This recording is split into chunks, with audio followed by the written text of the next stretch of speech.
안녕하십니까. 2023년 10월 22일 최병 이펙트 시작하겠습니다. 엊그제 대장동 공판이 있었는데 이 공판이 끝날 무렵에 백현동 배임 문제와의 병합 여부를 두고 이재명 대표 측과 검찰 측 간에 논란이 있었습니다. 그런데 일부 매체가 이재명 대표 측에서 병합을 반대했다 이렇게 주장을 하는 바람에 이 보도에 진위를 놓고 설왕설래가 있었습니다. 자, 그럼 실제는 어떤 일이 벌어졌을까?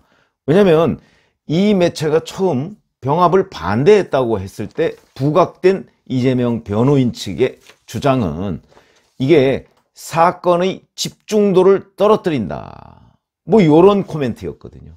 그리고 변호인들이 부담을 가중시킨다.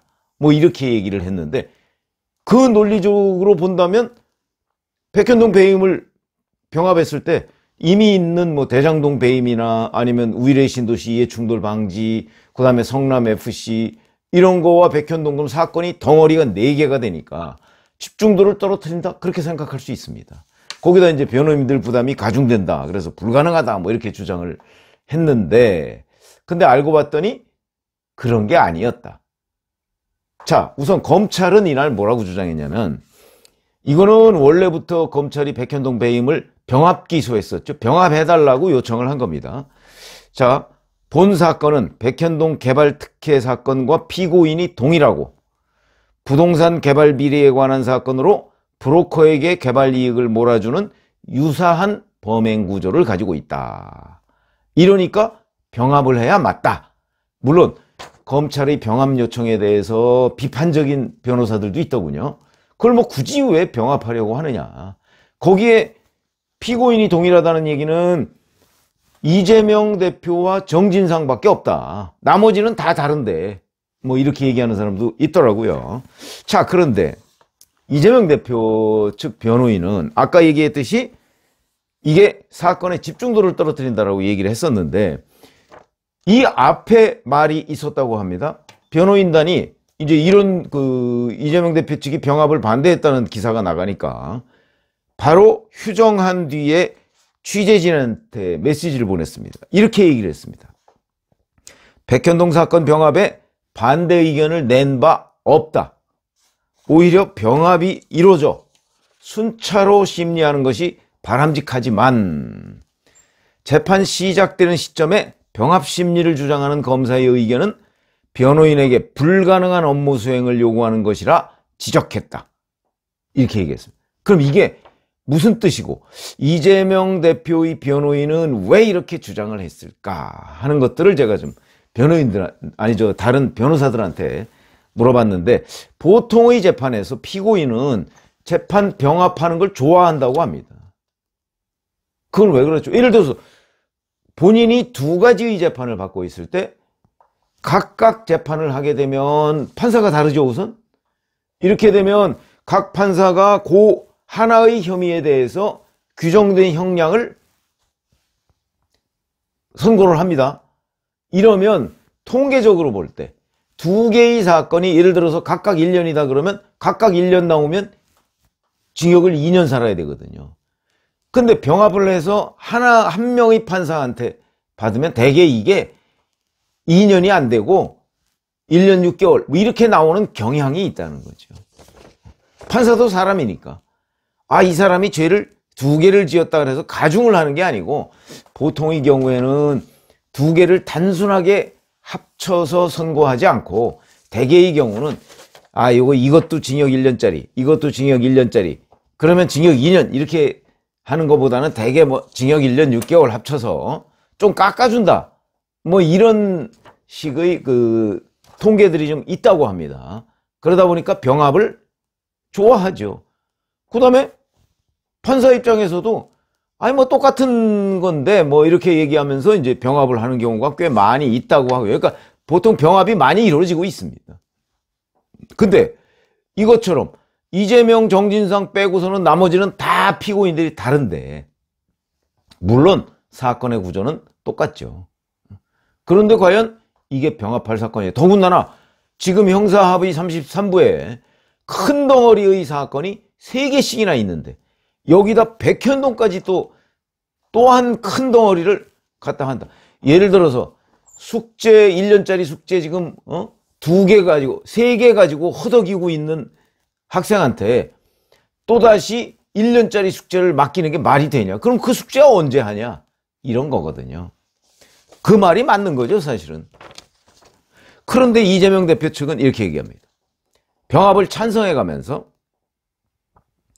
병합이 이루어져서 순차적으로 심리되는 것이 바람직하지만 이미 기소된 사건의 심리가 이제 시작된 시점에서 사실상 병행 심리를 주장하는 검사 의견은 부적절하다. 그러니까 이게 무슨 얘기냐면 형사합의 33부에 있는 게 3가지 덩어리라고 그랬죠. 이 3가지 덩어리에다 백현동 배임을 병합하면 어떻게 되겠는가? 근데 순차적이라는 건 무슨 뜻인가? 검찰의 의도는 어디에 있냐면 백현동 배임을 거기다가 붙여버리면 백현동 배임 사건과 관련해서 별도로 무슨 공판 준비 기일 열고 그래서 또 한 5, 6개월, 6, 7개월 지나는 이거를 생략할 수가 있죠. 그렇기도 하고 그 다음에 제가 원래 이 검찰이 백현동을 병합하자고 했던 의도는 이 이후에 백현동 배임 외에 위증교사를 기소를 했죠. 그러니까 위증교사를 덜렁 먼저 기소를 해버리면 이걸 혹시 형사합의 33부에 합치는 것 아니야? 그렇게 되면 위증교사는 몇 개월이면 나올 재판인데 이거를 몇 년 걸릴 재판에다 붙이면 함께 재판이 지연이 되죠. 이걸 막기 위해선 우선 백현동 배임을 병합 기소하자고 하면 그리고 그 이후에 위증교사를 기소하면 위증교사는 못 붙일 거다. 이 판단으로 저는 그 위증교사를 별도로 기소하고 백현동은 배임 병합 요청을 했다고 보는데 서울중앙지방법원이 이런 검찰의 의도를 비웃었는지 백현동 배임도 형사합의 33부 위증교사도 형사합의 33부에 배당을 해버렸습니다. 그러면 이제 남은 거는 형사합의 33부 재판부가 백현동 배임 또는 위증교사를 기존 대장동 재판에 합칠 것이냐 말 것이냐는 거죠. 근데 엊그제 얘기한 거는 백현동 배임만 얘기했습니다. 그러면서 별도 기일을 잡아서 결정하겠다 이렇게 얘기를 했거든요. 그러면 그 별도 기일에 위증교사 부분도 같이 혹시 결정이 될 것이냐? 그건 아직 뭐 잘 모르죠. 그 재판부 마음대로입니다. 이런 건데 그러면 이재명 대표 측이 얘기하는 순차적이라는 건 무슨 뜻이냐? 이것도 제가 변호사들한테 좀 물어봤는데 이런 견해가 압도적인 다수입니다. 무슨 얘기냐면 이미 대장동 배임, 우일의 신도시 이해충돌 방지, 성남FC 이런 순서로 지금 재판을 진행할 예정인데 거기에다 백현동 배임 그러면 앞에 거를 진행하고 나서 백현동 배임 문제를 다루자 이런 뜻이라는 거죠. 여기에 무슨 꼼수가 있을까요? 이 4가지 사건의 공동 피고인이 이재명과 정진상이죠. 공동 피고인입니다. 그러니까 예를 들어서 이재명 대표 하나 피고인으로 불렀을 때 이 4가지를 다 신문할 수 있습니다. 공동 피고인이니까. 그 다음에 정진상이 그 법정에 출석했을 때도 이 4가지를 다 물어볼 수 있습니다. 이렇게 되면 재판이 굉장히 단축되겠죠. 단축될 수 있습니다. 아마 이미 우리가 예상하고 있던 재판 기간의 절반밖에 소요되지 않을 수도 있습니다. 그걸 경계하는 거라는 거죠. 이재명 대표 측이 왜? 재판을 지연시켜야 되니까. 그러니까 이재명 대표 변호인들의 순차적 심리라는 거는 자 우선 대장동 배임 문제와 관련해서 이재명, 정진상 그 다음에 대장동 배임이니까 뭐 이런저런 저 성남에 있는 다른 공무원들 그 다음에 뭐 대장동 업자들 뭐 남욱, 김만배 뭐 줄줄이 딱 부르고 그 다음에 우일의 신도시 이해충돌 방지 이것도 관련해서 또 남욱 뭐 이런 사람들 업자들 부르고 그 다음에 이재명, 정진상 또 불러서 우일의 신도시 물어보고 그 다음에 또 성남FC 사건으로 넘어가서 거기에서도 또 네이버 두산 뭐 이런 데 불러서 물어보고 이재명, 정진상 불러서 또 물어보고 그 다음에 또 백현동으로 넘어가서 이래 하자는 얘기죠. 언제 끝나겠습니까? 제가 대선 전에 1심도 안 끝날 거다 이런 말씀을 드린 적이 있었죠. 백현동 배임 붙이면 지금 백현동 배임을 안 붙여도 대선 전에 1심이 안 끝날 가능성이 저는 높다고 봅니다. 왜? 이재명 대표 측이 지연할 테니까. 요리조리 그 왜 법꾸라지라는 표현이 있듯이 요리조리 재판을 지연시킬 방법에 대해서는 뭐 이재명 대표 상당한 재능이 있죠.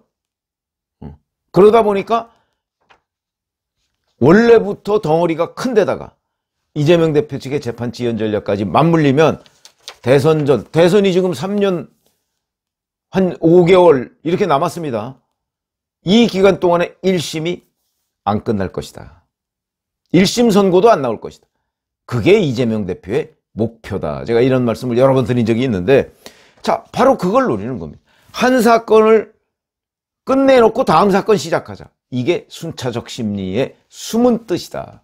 재판을 지연시키자라는 뜻이고 검찰은 그러지 말고 이재명, 정진상 뭐 다 이 네 가지 사건이 공통이니까 한 번 불렀을 때 네 가지 사건을 다 물어보고 그리고 나머지 겹치지 않는 증인들 불러서 심리하고 이렇게 하자. 여기가 충돌하는 지점이다. 그러니까 이재명 대표 측이 순차적 심리 뭐 얘기를 해가면서 뭐 집중도를 떨어뜨리고 뭐 변호인들로 하여금 불가능한 일 그건 이재명 대표 측 사정이죠.